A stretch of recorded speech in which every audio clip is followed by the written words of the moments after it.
अस्सलाम वालेकुम व्यूवर्स, आप देख रहे हैं के मैथ क्लासेस, जिसमें हमने पिछली वीडियो में क्वेश्चन नंबर 3 को सॉल्व किया था। एक्सरसाइज 1.4 नाइन्थ क्लास की टेक्स्ट बुक का। आज हमारे पास क्वेश्चन नंबर 4 है जिसको हमने सॉल्व करना है। तो चलिए।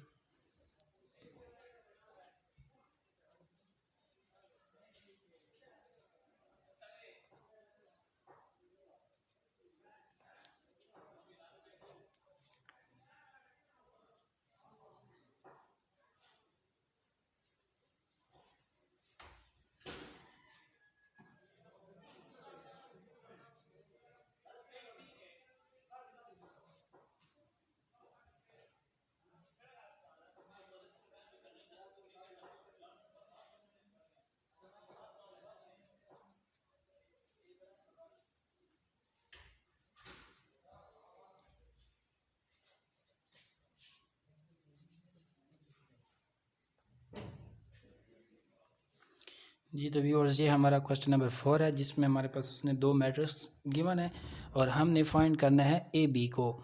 तो सॉल्यूशन हम फाइंड करते हैं ए बी का। तो ए बी से पहले फाइंड करने से पहले हम ये देखेंगे क्या ये एक दूसरे के साथ मल्टीप्लाई हो सकते हैं। तो जो हमारे पास ए मैट्रिक्स है उसका जो ऑर्डर है वो है हमारे पास 3/2 का, और जो बी मैट्रिक्स है उसका जो हमारे पास ऑर्डर है वो है 2/2 का। तो देखें यहाँ पर ये 2 है और ये 2, ये आपस में इक्वल हैं, तो हम ए बी फाइंड कर सकते हैं। तो चलिए ए बी को फाइंड करते हैं। A B is equal to 2 1 3 0 -1 4 and B हमारे पास इक्वल टू है 1 0 2 1। तो इनका जो प्रोडक्ट हमारे पास आएगा A B is equal to 2 1 ज़ार 2 multiply with 1 plus 1 multiply with 2, इसी तरह 3 multiply with 1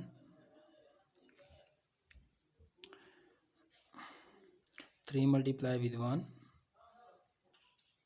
plus 0 multiply with 2 और -1 multiply with 1 plus 4 multiply with 2।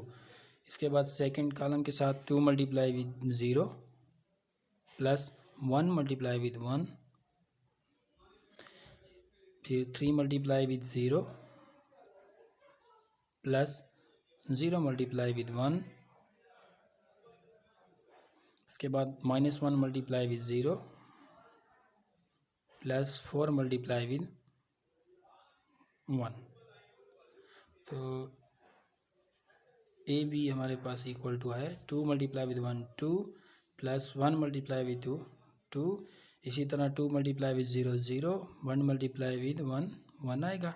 3 1 tsar 3 plus है 0 multiply with 2 0 3 multiply with 0 0 and 0 multiply with 1 0। इसी तरह हमारे पास -1 मल्टीप्लाई विद 1 -1 प्लस 2 ज़ार 8 and -1 multiply with 0 0 plus 4 multiply with 1 4। तो ए बी का जो हमारे पास रिज़ल्ट आया है वो है 2 + 2 4 0 + 1 1 3 + 0 इज़ 3 0 + 0 इज़ 0 -1 + 8 ग्रेटर वैल्यू 8 की है तो प्लस पॉजिटिव वैल्यू होगी और डिफरेंस इनका 7 का है तो 7 आएगा। 0 + 4 इज़ 4। तो ये हमारा है ए बी का आंसर। और जो सेकंड पार्ट है वो कहता है कि डज बी एग्जिस्ट। तो व्यूअर्स, ये मैं आप लोगों से उम्मीद करता हूँ, ये मेरी आप लोगों से एक्सपेक्टेशंस है कि आप लोगों को इसका आंसर पता होगा। आप लोगों ने ख़ुद इसको सॉल्व करना है। अगर आप लोग मेरी वीडियोस को देख रहे हो तरतीब के साथ, तो इस क्वेश्चन का आंसर आप लोगों के पास होना चाहिए। यानी ये क्वेश्चन क्या हम फाइंड कर सकते हैं या नहीं। अगर किसी को इसकी समझ ना हो तो वो कमेंट करके पूछ सकता है, लेकिन अगर जिनको आता है वो कमेंट करके मुझे बता दीजिएगा कि क्या ये हम फाइंड कर सकते हैं या नहीं। मैं उम्मीद करता हूँ कि आप लोगों को इस क्वेश्चन की समझ आ चुकी होगी। मिलते हैं एक नई वीडियोज़ में नई क्वेश्चन को लेकर, तब तक के लिए खुदा हाफिज़।